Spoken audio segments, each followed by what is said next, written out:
बिस्मिल्लाहिर्रहमानिर्रहीम। अस्सलाम वालेकुम। वीनस स्पोर्ट्स के साथ आपका मेज़बान शहज़ादा मोइन हाज़िर है और हम अपने प्रोग्राम में क्रिकेट, हॉकी, फ़ुटबॉल और दीगर खेलों पर बात करते हैं और उसके साथ कोशिश करते हैं जो खेल ग्रास रूट लेवल पर खेले जाएँ उसको अपने प्रोग्राम का हिस्सा बनाएँ।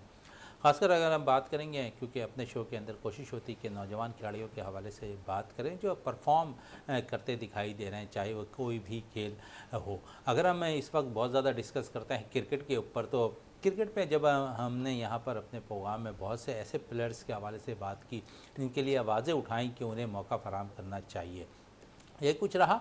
और साथ साथ उन प्लेयर्स को पाकिस्तान क्रिकेट बोर्ड ने ज़रूर शामिल किया और अपनी पहली तरजीहात में हमने देखा उन प्लेयर्स के हवाले से जो हम काफ़ी बातें करते थे। इन प्लेयर्स के अंदर स्टेमिना है, लंबे अरसे तक खेल सकते हैं, वो प्लेयर्स जो है टीम में शामिल होते दिखाई दिए। उनमें एक बड़ा नाम अगर हम देखें तो नौजवान और उभरता हुआ लेफ़्ट आर्म फास्ट बॉलर है। और मीर हमज़ा के हवाले से अगर मैं थोड़ी सी बात कर लूँ तो बड़ी अच्छी कारकर्दगी मीर हमज़ा की डोमेस्टिक क्रिकेट के लिए रही और उनको दूसरा नैमान बदल कहा जाता है वसीम अकरम का।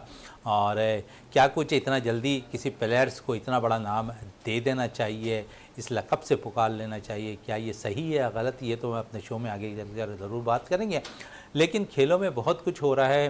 पेरिस ओलंपिक्स का आगाज़ हो गया, बहुत गलतियाँ हुई हैं पेरिस ओलंपिक से इफ्तिताई तकरीब के अंदर, मैचेस के अंदर हमने देखे कि वहाँ पर मैचेस में हंगामा आई हुई है। फिर दूसरी तरफ अगर देखें तो पाकिस्तान में अगर थोड़ी सी बात करें, जो प्लेयर्स है पाकिस्तान के पेरिस ओलंपिक्स में शिरकत कर रहे हैं, वहाँ पर वो जो दस्ता है 7 रुकनी क्या कुछ कर रहा है, तो वहाँ हमारे 2 शूटर्स पहले ही राउंड में बाहर हो गए, ना ही वो जगह बना सके फाइनल राउंड के लिए, तो उन पर भी बात करेंगे।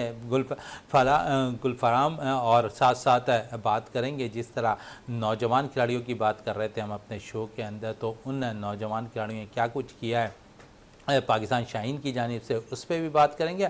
और फिर यंग टैलेंट को ऊपर लाने के लिए पाकिस्तान में हम हमेशा आवाज़ उठाते हैं अकील ख़ान के हवाले से कि पाकिस्तान में टेनिस स्टार शायद अकील ख़ान है, लेकिन अकील ख़ान अब वो कुछ कर रहे हैं जिनको अब वाकई सर्वाइव करने की ज़रूरत है। अकील ख़ान बाकायदा तौर पर कराची में समर कैंप उन्होंने लगा दिया, वो बेतहाशा वहाँ पर प्लेयर्स है टेनिस के वहाँ आकर उस कैंप का हिस्सा बन रहे हैं। इस पर भी हम आज अपने गुफ्तगू करेंगे टेनिस के हवाले से भी अपने शो के अंदर। और अकील ख़ान के लिए यही कहा जा रहा है कि पाकिस्तान के नंबर 1 टेनिस स्टार तो हैं, लेकिन क्या टेनिस स्टार 42 साल की उम्र में भी वही परफॉर्मेंस दिखा सकेगा जो एक 25 साल का लड़का दिखा दे या 20 साल का लड़का दिखा दे।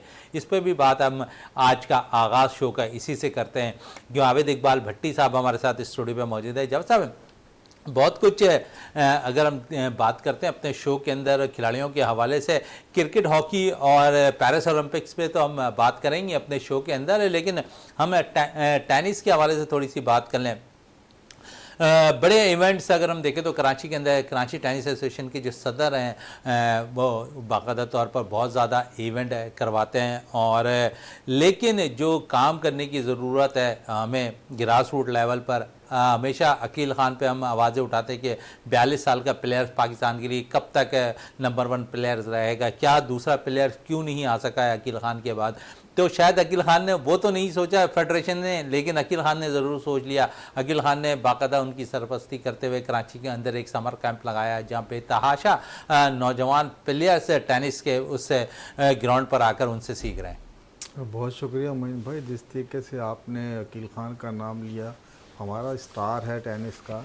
और आपको पता है टेनिस जो है हमारे यहाँ इतनी ज़्यादा खेली नहीं जाती, और ग्रास रूट लेवल से ही अकील ख़ान जो है इसने शुरू की थी। और लेकिन ये टेनिस फेडरेशन जो बनी हुई हमारी, जो टेनिस फेडरेशन बनी हुई है, उससे भी जो है ना कोई ऐसा कोई मेजर टूर्नामेंट नहीं कराया है कि टेनिस जो है हमारे जो है बच्चों में और ज़्यादा मकबूल हो। लेकिन ये अकील ख़ान, ये जिस तरीके से आपने कहा कि हम कहते हैं जी 42 खान का बंदा है, कब तक पाकिस्तान की तरफ से वो जो है सर्व करता रहेगा पाकिस्तान को टेनिस के हवाले से। लेकिन उन्होंने अब जो ये कैंप लगाया, वहाँ आप देखें कि लोग जोक तर जोक अपने बच्चों को लेकर आ रहे हैं। और जिस तरीके से अकील ख़ान मेहनत कर रहा है उन लड़कों पे, हो सकता है कि आगे चल के हमारे को 20 साल, 22 साल, 24 साल के प्लेयर जो है अकील ख़ान तैयार करके दे दे, जितनी वो मेहनत कर रहा है टेनिस पे। तो इसके साथ साथ गवर्नमेंट को भी चाहिए कि टेनिस पे भी तवज्जो दे, और फिर जो टेनिस फेडरेशन है पाकिस्तान की, उनको भी चाहिए कोई टैलेंट हंट प्रोग्राम शुरू करे टेनिस के लिए, क्योंकि टेनिस जो है वो बहुत ही महंगा गेम है। लेकिन ये है कि अगर पाकिस्तान गवर्नमेंट की इसमें जो है आशीर्वाद शामिल हो जाए, जैसे अकील खान ने कैंप लगाया हुआ है और जिस तरीके से लड़कों को वो निखार रहा है, तो टैलेंट हंट प्रोग्राम में से ही जो है वो लड़के इनके उसी जो इन्होंने कैंप लगाया वहाँ से भी निकल सकते हैं। लेकिन ये कि जो टेनिस फेडरेशन है उन्हें भी चाहिए कि अकील खान से रब्ता करें, वहाँ जाके जो प्लेयर्स आ रहे हैं ट्रेनिंग ले रहे हैं, और आया कि वहाँ से हमारे और स्टार तैयार हो सकते हैं। चले तैयार हो सकते हैं स्टार या नहीं है, इस पर तो आगे चलकर ज़रूर अकील खान भी बात करेंगे। और हमारी कोशिश होगी कि जब मैं नेक्स्ट प्रोग्राम करूं और तो उसमें अकील खान मेरे साथ यहाँ पर मौजूद हों या टेलीफोन लाइन पे हमारे साथ मौजूद हों, तो अकील से भी बहुत से सवालात हम कर सकेंगे इस समर कैंप के हवाले से। लेकिन एक अच्छा साइन करार दिया जा सकता है। फिर कराची टेनिस एसोसिएशन और सिंध के जो सदर हैं खालिद रहमानी साहब, वो बहुत ज़्यादा काम कर रहे हैं कराची के अंदर। अब देखते हैं, उन्होंने बीच टेनिस भी करवाई, फिर महीने के अंदर कम से कम 4 टूर्नामेंट या 3 टूर्नामेंट तो ज़रूर वो ऑर्गेनाइज़ कर रहे होते हैं। प्लेयर्स निकालने की भरपूर तौर पर कोशिश कर रहे होते हैं और हम देखते हैं कि अच्छे प्लेयर्स निकल कर सामने आ रहे होते हैं। तो यकीनन खालिद रहमानी साहब भी बहुत काम कर रहे हैं, कराची के जो है सदर हैं वो टेनिस एसोसिएशन के। तो आप समझिए खालिद रहमानी महीने में 2-4 टूर्नामेंट्स वो करवा रहे हैं, तो यंग ब्लड को तो वो तैयार कर रहे हैं। लेकिन या तो फिर वो यंग ब्लड है 22, 23, 25 साल का, आगे क्यों नहीं आ पा रहा, इसकी क्या वजह आप समझते हैं?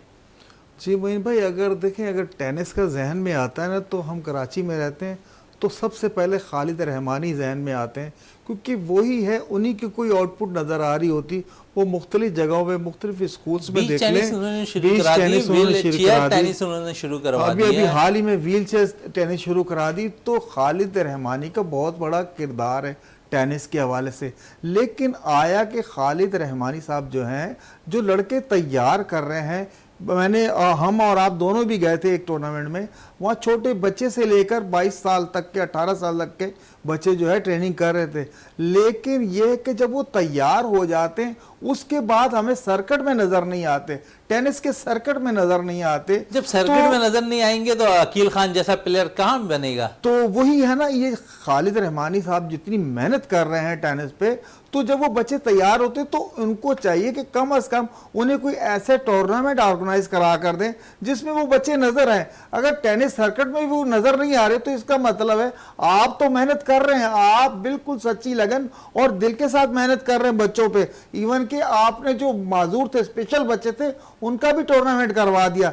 लेकिन ये कि जब बच्चे तैयार होकर आपके वहां से निकलें तो कम से कम वो बच्चे जो हमें पाकिस्तान में टेनिस खेलते हुए कहीं ना कहीं नजर जरूर आने चाहिए, टेनिस खेलते हुए जरूर नजर आने चाहिए। चलें, ये तो अकील खान की बात हो गई, पाकिस्तान टेनिस फेडरेशन के हवाले से बात हो गई, सिंध टेनिस फेडरेशन के हवाले से और कराची टेनिस फेडरेशन के हवाले से बात हो गई।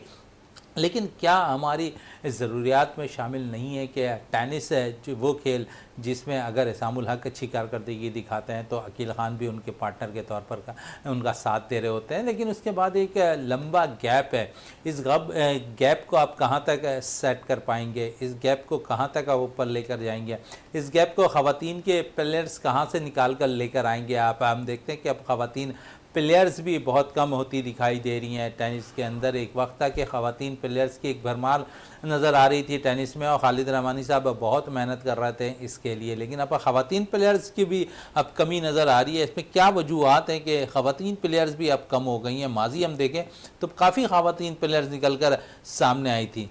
ये बहुत अच्छा पॉइंट है मोइन भाई आपने बताया। देखिए, खालिद रहमानी साहब के टूर्नामेंट में अक्सर बेशतर हम जाते रहते हैं, जो नई बच्चियां हैं वो तो 1-2 बच्चियां ही नज़र आती हैं, जिस भी टूर्नामेंट में जाएं वही बच्चियां नज़र आ रही हैं। लेकिन बात वही है, जो बच्चियां आप तैयार कर रहे हैं वो सर्किट में, पाकिस्तान के सर्किट में नज़र आए तब तो बात बनती है कि आप मेहनत कर रहे हैं, जिसका आपको रिजल्ट मिल रहा है। वो बच्चियां जहां भी जाकर खेलेंगी, वो चाहे अंदरूनी मुल्क खेलें या बैरून मुल्क खेलें, खालिद रहमान की बहुत बड़ी खिदमात है, इससे इनकार नहीं किया जा सकता। अब अक्सर व बेशतर हम खालिद रहमानी साहब के किसी भी इवेंट में जाएं तो आपको जो एजेड हैं, जो प्लेयर्स एजेड हो गई हैं, वो बिल्कुल आपको नजर आएंगी, लेकिन जो यंग बच्चियां जो तैयार हो रही है वो नजर आना बिल्कुल खत्म हो गई हैं। तो खालिद रहमानी को इस पे भी थोड़ा सा तवज्जो दे जानी, और टेनिस फेडरेशन को भी चाहिए, जो हमारी बच्चियां खेल रही हैं टेनिस, उनको थोड़ा सा और प्रमोट करके आगे लेकर आए। जिस तरीके से पेरिस ओलंपिक्स हो रहे हैं, हमारा कम से कम दस्ता तो कम से कम 50-100 का हो।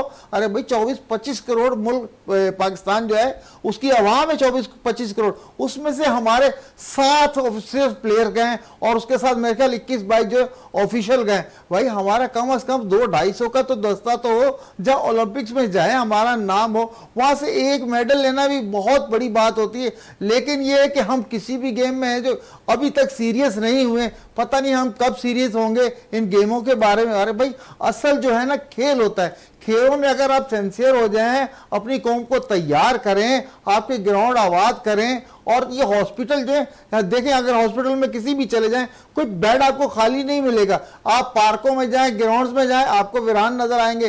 भाई जब तक गवर्नमेंट जो है इस सतह पे इकदाम नहीं करेगी तो आपको रिजल्ट नहीं मिलने वाले। चलें, रिजल्ट नहीं मिलने वाले। और पेरिस ओलंपिक्स की भी आपने जिक्र किया है, तो पेरिस ओलंपिक्स में अगर हम बात करें तो शूटर्स हमारी पहली नाकामी हो गई है। पहला दस्ता हमारा खेलता दिखाई दिया शूटिंग में और वहाँ पर फाइनल राउंड के लिए क्वालिफाई नहीं कर पाए। गुलफाम जोसेफ मुकाबले में हिस्सा ले रहे थे, फिर ख़वातीन एक प्लेयर से इस पर हिस्सा ले रही थी, लेकिन यहाँ पर कारकर्दगी अच्छी नहीं रही।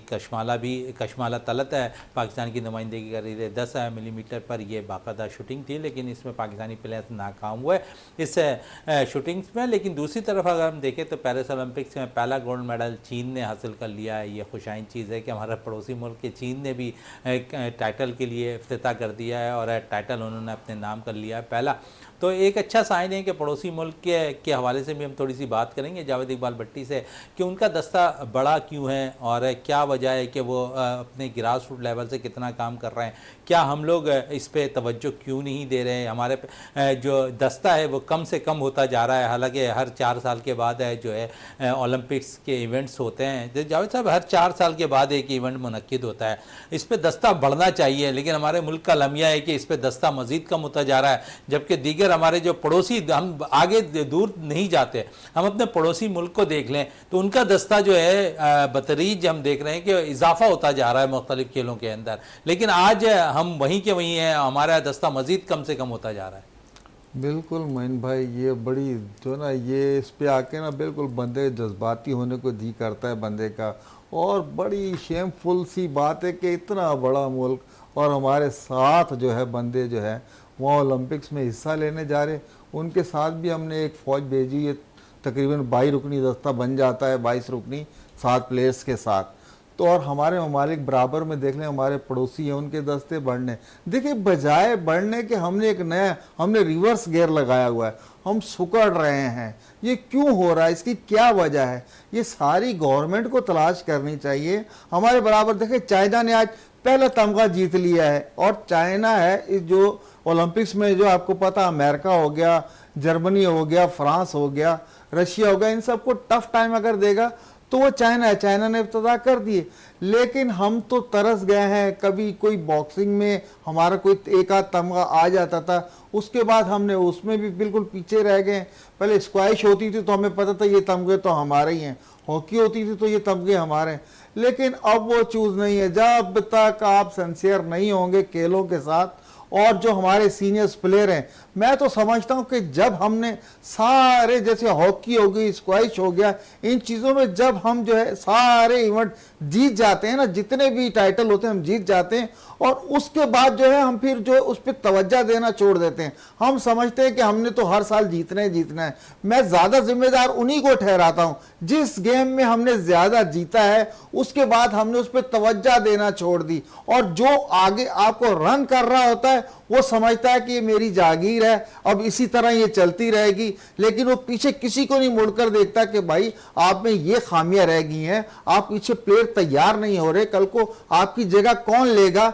तो इन सारी चीजों को जब तक आप नहीं देखेंगे तो कैसे आप वहां तक कैसे आप प्लेयर तैयार कर सकते हैं। और बात ये प्लेयर्स की हो रही है तो पाकिस्तान एक वक्त में अंडर 13, 16, 19 और यूथ में जो है हम देखते हैं कि बड़े टाइटल पाकिस्तान ने स्क्रैबल में हासिल किए। हाल ही में एक इवेंट मुनक्किद हुआ जहां पर स्क्रैबल चैंपियनशिप मुनक्किद हुई, वहां पाकिस्तान को अमेरिका से शिकस्त हुई। वसीम कतरी सेकंड पोजीशन वसीम कतरी ने हासिल किया है, वहाँ फाइनल राउंड ज़रूर उन्होंने खेला। वसीम कतरी पाकिस्तान का वो प्लेयर्स है जो स्क्रैबल में पाकिस्तान का दुनिया भर में नाम रोशन कर चुका है। तो वसीम कतरी के हवाले से भी हम बात करेंगे और स्क्रैबल के हवाले से भी बात करेंगे। जिस तरह हम स्कॉश, क्रिकेट और हॉकी पे हम और राज किया करते थे, स्नूकर पर राज किया करते थे, इसी तरह हम स्क्रैबल पर भी राज करते हुए दिखाई दिए हैं कुछ सालों के अंदर माजी में। लेकिन अब ये चीज़ें दूसरे ममालिक के अंदर मुंतकिल हो रहा है और सारा क्रेडिट पाकिस्तान को देना चाहिए कि पाकिस्तानी वो मुल्क है जो सारी चीज़ें स्क्रैबल में दूसरे ममालिक को सिखा रहा है। अब अमेरिका ने इस पर भी कदम रखा और अमेरिका ने टाइटल भी जीत लिया। वसीम कतरी को शिकस्त हुई है और वहाँ पर बेशक वसीम ने 13, 16, 19 में पाकिस्तान के लिए अच्छी कारकर्दगी दिखाई, लेकिन यहाँ उन्हें शिकस्त का सामना करना पड़ा अमेरिकन प्लेयर्स से।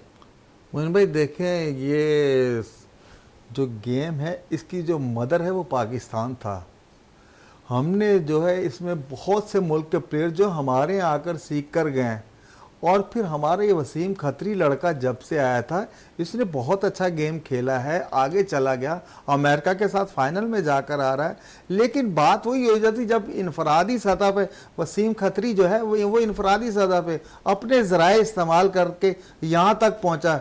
स्क्रैबल में और भी बहुत सी टीमें होंगी और भी बहुत से इवेंट होते हैं पाकिस्तान में, लेकिन ये कि उनमें से सिर्फ वसीम खतरी लड़का ऐसा था जो ऊपर आया और उसने आके इस गेम में नई रूह पोंक दी। अब हमने जो स्टार्ट किया था, यानी कि जो मदर है इन गेम्स की, वो दूसरे जो हमारे पड़ोसी या हमारे दोस्त जो हमसे सीखने आते थे आज वही हमें चैलेंज कर रहे हैं। हम उस मकाम तक नहीं पहुंच सके जहां तक हमें पहुंचना चाहिए था। ये इंडिविजुअल वसीम खतरी की अपनी जाती जो जाती मेहनत है। वजह से हम क्रिकेट की वापस आ जाते हैं और पाकिस्तान शाहीन की थोड़ी बात करेंगे, जहां पर पाकिस्तानी प्लेयर्स है पहले इनिंग में तो अच्छी कारकर्दगी नहीं दिखा सका है। हम जिस तरह उम्मीद कर रहे थे कि बड़ी लंबी इनिंग खेल पाएंगे, हालांकि हमने 258 रन पर बांग्लादेश को आउट कर लिया था और खुर्रम शहजाद ने पहली इनिंग में भी बड़ी ज़बरदस्त बॉलिंग का मुजाहरा किया था, 3 विकेट हासिल की थी। दूसरी इनिंग में 3 विकेटों पर अभी बांग्लादेश की बैटिंग जारी है और यहाँ पर भी 3 में से 2 विकेटें खुर्रम शहजाद के हिस्से में आ चुकी हैं।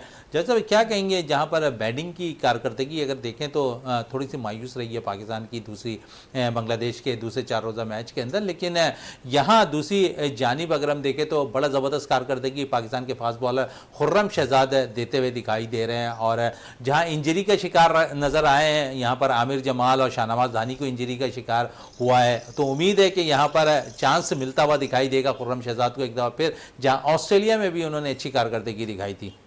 जी मोइन भाई देखें, ये जो हमारा बांग्लादेश के साथ दूसरा 4 रोज़ा मैच हो रहा है, इसमें आप बॉलर्स की कारकर्दगी तो बहुत अच्छी है, लेकिन आप ये भी देखें कि बांग्लादेश ने जो है आपके सामने 258 रन बनाने के बाद कमबैक किया, आपको 179 रन पे उन्होंने आउट कर दिया है। और उसके बाद जो आपने 79 रन की जो लीड थी, अब उनकी लीड जो है 163 में कन्वर्ट हो चुकी है, क्योंकि 84 पे सिर्फ उनके 3 प्लेयर्स आउट हैं।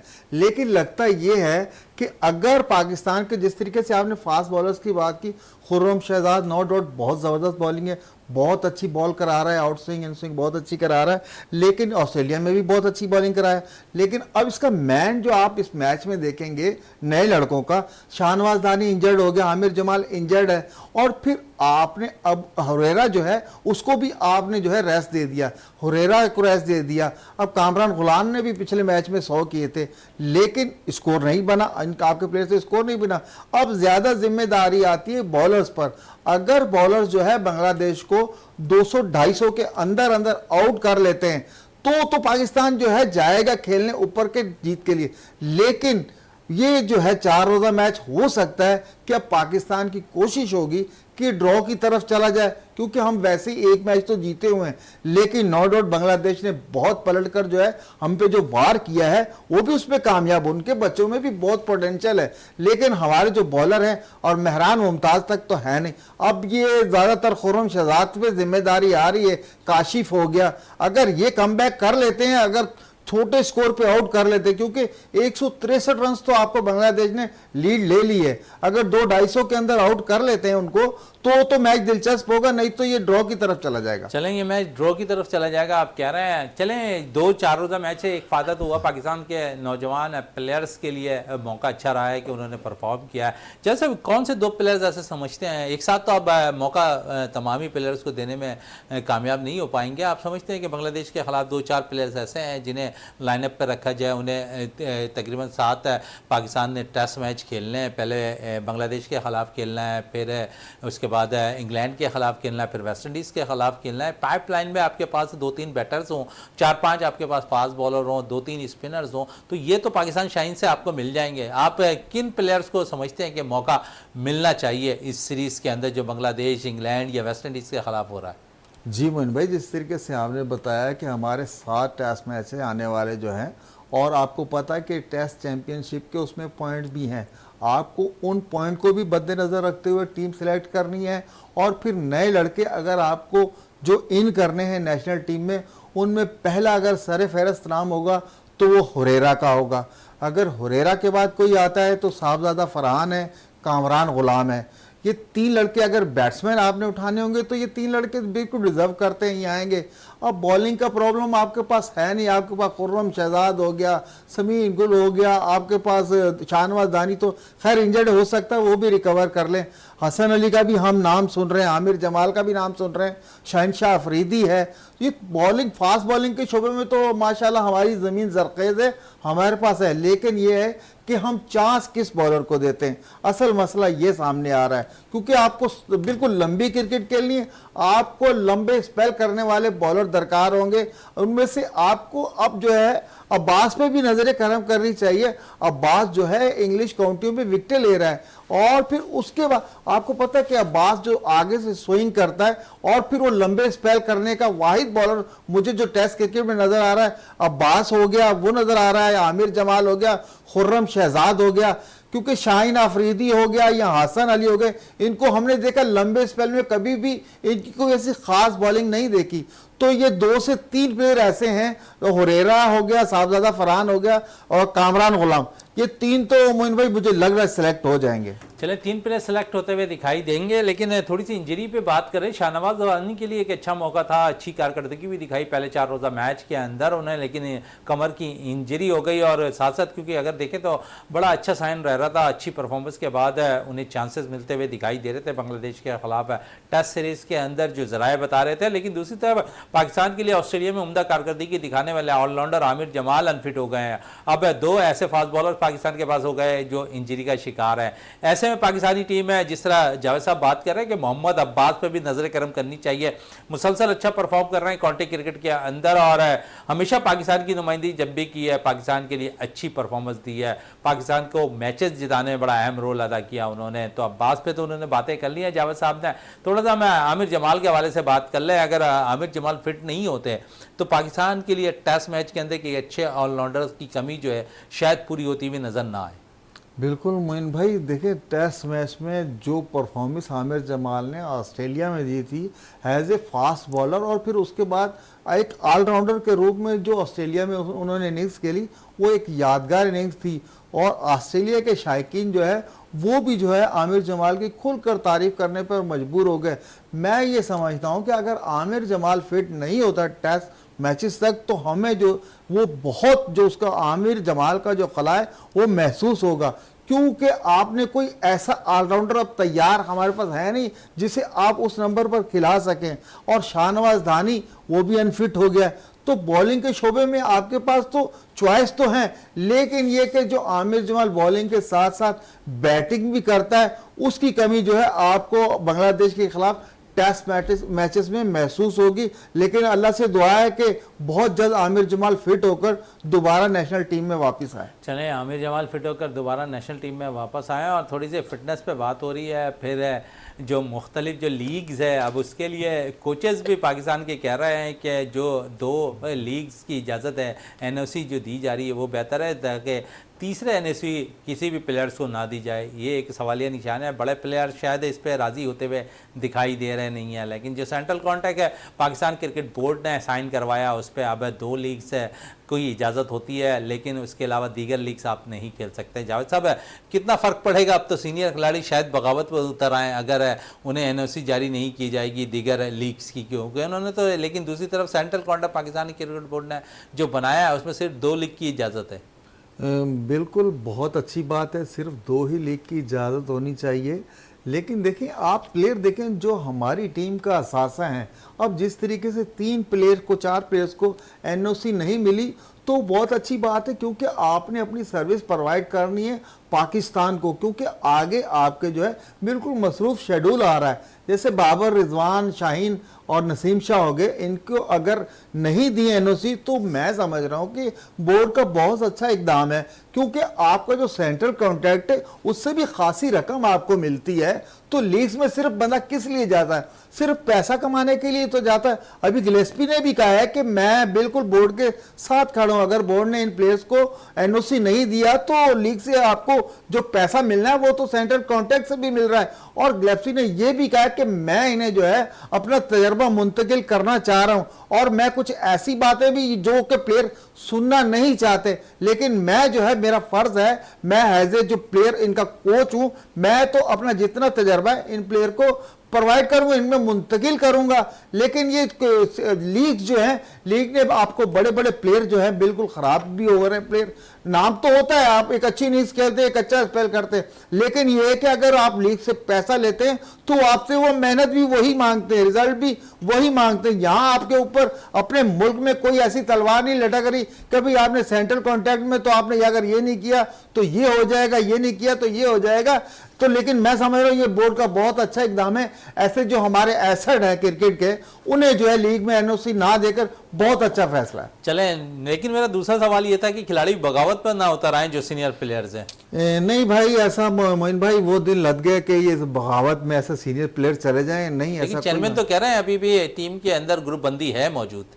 देखें, अगर ग्रुप बंदी है, आपको पता है जिस तरीके से वर्ल्ड कप में आपने मैचेस देखे, और आपको पता है कि 30-30, 35-35 कैमरे लगे होते हैं, बॉडी लैंग्वेज भी बंदा पढ़ लेता है। अब जो पाकिस्तान में टेस्ट सीरीज होने जा रही है उसमें आपको नज़र आ जाएगा। मैं नहीं समझता कि कोई इतना ज़्यादा हो, लेकिन ये कि असर तो पड़ता है। जब आप एकदम से उठा के चेंज कर देंगे, उसको उठा के इधर कर देंगे, उसको इधर कर देंगे। एक छोटी छोटी अगर क्लब की टीमें होती हैं उनमें भी इख्तलाफात होते हैं, जो ड्रेसिंग रूम में भी होते हैं और ग्राउंड में भी नज़र आते हैं। लेकिन मैं ये समझ रहा हूँ कि हो सकता है हमारे प्लेयर्स को कुछ अक्ल आ गई हो, जिस तरीके से इनकी परफॉर्मेंस रही है वर्ल्ड कप में, या वापस आने के बाद आपस में बैठे एक दूसरे से बात करते कि मसाइल का है, जब तक आप बैठ के बात नहीं करें। क्रिकेट बोर्ड को चाहिए अगर किसी प्लेयर के साथ कोई मसला है तो भाई आप उन्हें एक टेबल पर बिठाएं, उनके जो भी तहफ़्फ़ुज़ात है सुन के ख़त्म करवा दें, ना कि उसको वो जो चिंगारी जल रही उसको जलने दें। भाई ये क्रिकेट बोर्ड का काम है, ना कि मेरा और आपका काम है। यहाँ बैठ के तो हम यही मशवरा दे सकते हैं कि क्रिकेट बोर्ड को नजर आना चाहिए कि भाई प्लेयर का ये प्रॉब्लम है, किसी दिन भी उनकी मीटिंग रख लें, उनके साथ जो भी मामला थे वो तय करके ग्राउंड में जो ये चीजें नजर ना आए, ग्राउंड में ये चीजें नजर नहीं आनी चाहिए। लेकिन थोड़ी सी बात है मैं जावेद साहब आपसे जरूर करना चाहूंगा, बहुत से ऐसे प्लेयर्स हैं जिन्हें मौका फराहम किया गया और उसके बाद उन्हें साइड लाइन कर दिया गया। एक वक्त में वो टीम का अहम सतून करार दिए जाते थे। आसिफ अली की मैं बात करूं, साथ साथ खुशदिल की बात करूं, हैदर अली की बात करूं, तो ये वो प्लेयर्स थे जो असासा समझे जाते थे पाकिस्तान की T20 टीम का। हैदर अली के हवाले से अगर थोड़ी सी बात करूँ तो मिडिल ऑर्डर में बड़ी ज़बरदस्त बैटिंग का मुजाहरा करते रहे। फिर आसिफ अली पाकिस्तान को मुख्तलिफ मैचेस में कामयाबी हासिल करते दिखाई दिए। खुशदिल शाह अच्छे ऑलराउंडर के तौर पर टीम में शामिल हुए थे, क्या वजह थी कि उन्हें भी अब साइड लाइन कर दिया? इन प्लेयर्स के हवाले से क्या कहेंगे जावेद साहब कि जहाँ पर अगर हम देखें तो इनको एक मौके पर बड़े अहम रोल समझा जाता था पाकिस्तानी टीम का, लेकिन फिर इन्हें साइड लाइन ऐसा किया गया कि पाकिस्तान शाहीन के काबिल भी नहीं समझा गया इन्हें। तो आप समझ रहे हैं इनका कम बैक करना बड़ा मुश्किल है अब टीम के अंदर। खासकर मैं हैदर अली की बात करूंगा क्योंकि इस वक्त मिडिल ऑर्डर में एक ऐसे बैटर्स की जरूरत है जो यंग भी हो और लंबे शॉट्स खेलता हो। तो ऐसे में हैदर अली अगर मैं गलत ना हो तो टेस्ट के लिए, क्रिकेट के लिए तो वो मौजू है, चारों तरफ वो शॉट खेलते हैं, हैं, T20 के लिए आसिफ अली हैं, खुशदिल शाह हैं, तो वहाँ पर आप इन 2 बैटर्स को ज़रूर ट्राई कर सकते हैं। आप रिलाइव कर रहे हैं सिर्फ इफ्तिखार अहमद पर और शादाब पर, तो यहाँ तो हैदर अली भी अच्छा रोल अदा कर सकते हैं, आसिफ अली भी, खुशदिल शाह भी। आपने उन्हें एक और मौका भी फराहम करना है और उनको एतमाद भी देना है। हमने देखा कि एतमाद अगर ना दिया जाए, उसको फिक्र हो कि हम अगर परफॉर्म नहीं करते तो टीम से बाहर हो जाएंगे। बिल्कुल मोइन भाई, आपने बिल्कुल सही कहा इन तीनों प्लेयर्स के बारे में। देखें अब ये जो लीग चल रही है पूरी दुनिया में, आसिफ अली भी खेल रहा है, शादाब भी खेल रहा है, हैदर अली भी खेल रहा है, और ये सब देखें अब ये लीग में इनकी परफॉर्मेंस क्या है। देखें इनके लिए कमबैक करना कोई आसान नहीं पाकिस्तान क्रिकेट टीम में, क्योंकि आप जिन जगह पर खालफिल किया था उन प्लेयर ने भी आगे कोई नहीं दिया, लेकिन जो डोमेस्टिक में परफॉर्म करते आ रहे हैं आपको उन प्लेयर्स को चांस देना होगा। इन अगर 3 प्लेयर्स का नाम आपने लिया तो उसमें सिर्फ हैदर अली मैं देख रहा हूं कि जो परफॉर्म कर सकता है। आसिफ अली से आपने जो क्रिकेट लेनी थी, खिदमत लेनी थी, वो ले ली, और वो उसने खुशदिल शाह ने भी जो खिदमत देनी थी वो दे चुका है, क्योंकि उनमें तसलसल नहीं है। खुशदिल शाह को और आसिफ को बहुत ज़्यादा चांस मिले हैं, लेकिन तसलसल से कभी भी उन्होंने रन नहीं करके दिए। लेकिन सिर्फ ये है कि आसिफ अली के क्रेडिट पर है कि उसने तन तना जो है पाकिस्तान टीम को मैचेस जितवाएं, और उनकी जगह जैसे आपने इफ्तिखार अहमद को खिलाया, उनके क्रेडिट पे आज तक कोई ऐसा मैच नहीं है कि जो उन्होंने तन तना टीम को जितवाया हो। तो ये सारी चीजें हैं, लेकिन ये कमबैक करना और पाकिस्तान टीम में कमबैक करना ये बहुत ही ज्यादा मुश्किल है इन प्लेयर के लिए, खासकर उनमें सिर्फ एक हैदर अली है जो कमबैक कर सकता है। हैदर अली को टेस्ट स्क्वाड के लिए शामिल किया जा सकता है? मोइन भाई, जिस तरीके की आजकल टेस्ट क्रिकेट हो रही है, आप सिर्फ ये इंग्लैंड वेस्ट इंडीज का मैच देख रहे हैं, टेस्ट मैच, इंग्लैंड और वेस्ट इंडीज का मैच देख लें कि एक एक दिन में 420 रन बन रहे हैं, एक एक इनिंग में 420 रन बन रहे हैं, टीम आउट हो रही है और सामने वाली टीम के भी 2 आउट हो रहे हैं। तो इतनी अगर फास्ट क्रिकेट हो गई है, जैसे हैरी ब्रोक को देख ले, हैरी ब्रोक T20 का प्लेयर था, अब वो जो मुस्तनद प्लेयर बन गया है इंग्लैंड का। तो इसी तरीके से अगर उस नजरिए से आप सोचेंगे, बेसबॉल क्रिकेट जो चल रही है तो हैदर अली का उसमें बिल्कुल बनता है, आप हैदर अली को चांस दें। अब वो टाइम लग गया कि आपने जाके टेस्ट मैच में 500 गेंदें खेलनी और 100 रन बनाने। अब तो आपको बॉल बाई बॉल नहीं बल्कि बॉल के ऊपर रन लेकर चले। मॉडर्न क्रिकेट है, इंग्लैंड खेल ही इसी तरीके से रहा है, और वो भले हार भी जाए लेकिन वो अपना स्टाइल नहीं चेंज करता। जब तक आप ऐसे एग्रेसिव बैट्समैन नहीं लेकर आएंगे तो आपको ऐसा रिजल्ट नहीं मिलने वाला। अब टेस्ट मैच 5वें दिन में शाज़ो नाज ही किसी कंट्री में जाता है, तीसरे या चौथे दिन मैच का फैसला हो रहा है। अच्छा, यहाँ पे इस वक्त थोड़ी सी बात कर रहे थे यहाँ पर वेस्ट इंडीज़ और इंग्लैंड की, और बड़ा ज़बरदस्त है टेस्ट मैच जारी है। ऐसा लगता है कि वनडे मैचेस है वहाँ पर खेले जा रहे हैं, जितने रन्स होते हुए दिखाई दे रहे हैं। फिर क्रिकेट को शायकीन क्रिकेट को भी मज़ा आ रहा है ऐसे मैचेस देखने में, और जब मैचेस ऐसे होते हैं तो शायद ऐसा लगता है कि ग्राउंड भी भरे हुए नज़र आ रहे होते हैं। यही कुछ हम देख रहे हैं, वहाँ पर ग्राउंड भी अब भरे हुए नज़र आ रहे हैं। मोइन भाई देखें, इंग्लैंड की जब सीरीज शुरू हुई थी तो आप ग्राउंड देखें, ओवल का ग्राउंड देखें, बिल्कुल फिल था, कोई सीट खाली नहीं थी। लेकिन अगर शायकीन क्रिकेट स्टेडियम में आते हैं जो देखना चाहते हैं तो वहां दोनों टीमें जिस तरीके से खेल रही है उन्हें वही मजा आ रहा है। वो जो टेस्ट मैच में पहले दिन इंग्लैंड ने जो पहले टेस्ट में 416 रन कर दिए और उसके बाद वेस्ट इंडीज का भी 1-2 प्लेयर आउट कर दिए, तो इतनी फास्ट क्रिकेट तो पब्लिक देखने आती। पब्लिक किसी दिन भी बोर नहीं उस टेस्ट मैच में, उसका फैसला चौथे रोज ही हो गया था। तो मकसद यही है कि जब तक आप एग्रेसिव क्रिकेट नहीं खेलेंगे, अब टेस्ट मैचेस में वो दिन नहीं है। अब आपको जो है अपना स्ट्राइक रेट टेस्ट मैच में भी अच्छा करना होगा। अगर आप स्ट्राइक रेट अच्छा नहीं करेंगे तो टेस्ट मैच में आप दबे के दबे ही रह जाएंगे। चलें, दबे के दबे रह जाएंगे। चलें, टेस्ट मैच का आगाज होने वाला है पाकिस्तान और बांग्लादेश के दरमियान, और जो बात कर लें, क्योंकि आप कह रहे हैं कि एग्रेसिव क्रिकेट अब होनी चाहिए और साथ साथ एग्रेसिव क्रिकेट के लिए एग्रेसिव बैटर्स भी होना चाहिए। और जब मैंने 3-4 नाम आपको गिनाए हैं, वो ऐसे एग्रेसिव प्लेयर्स हैं जो वक्त अगर मौका उन्हें मिला है तो वो भरपूर तौर पर चारों तरफ ग्राउंड्स के शॉट खेलते हैं। फ़खर जमान के हवाले से क्या कहेंगे आप, कि क्या आप समझते हैं कि फ़खर जमान भी अब टेस्ट क्रिकेट के लायक हैं, या सिर्फ आप T20 की हद तक या वनडे की हद तक आप उसे सिर्फ रख देंगे? मोइन भाई, फ़खर जमान को ना हम ज़ाया कर रहे हैं। फ़खर जमान जिस टाइप का प्लेयर है वो तीनों फॉर्मेट में उस लड़के को होना चाहिए। अगर इंग्लैंड में अगर फ़खर जमान खेल रहा होता तो आज ढेरों उसके पीछे रन लगे होते कि फ़खर जमान ने हर मैच में इतने रन कर दिए। फ़खर जमान को आप टेस्ट मैच खिलाएं, क्योंकि आपको पता है जब आप मॉडर्न अगर क्रिकेट खेलनी है ज़माने के साथ अगर आप चलना चाहते हैं तो फ़खर जैसा प्लेयर आप उसको ओपन लेकर आए भाई, टेस्ट मैच में ओपन लेकर आए। नहीं तो आप अगर ये चीज़ें जब तक नहीं करेंगे, आपने वही पुरानी स्ट्रेटजी बनाई हुई है कि नहीं जी वो 50-55 गेंदें खेलेंगे तो ये करेंगे, लेकिन टेस्ट मैच में सिर्फ ये है टाइम, रन्स, इन चीज़ों का ख्याल रखना होता है। फ़खर को थोड़ा सा कन्विंस करने की ज़रूरत है।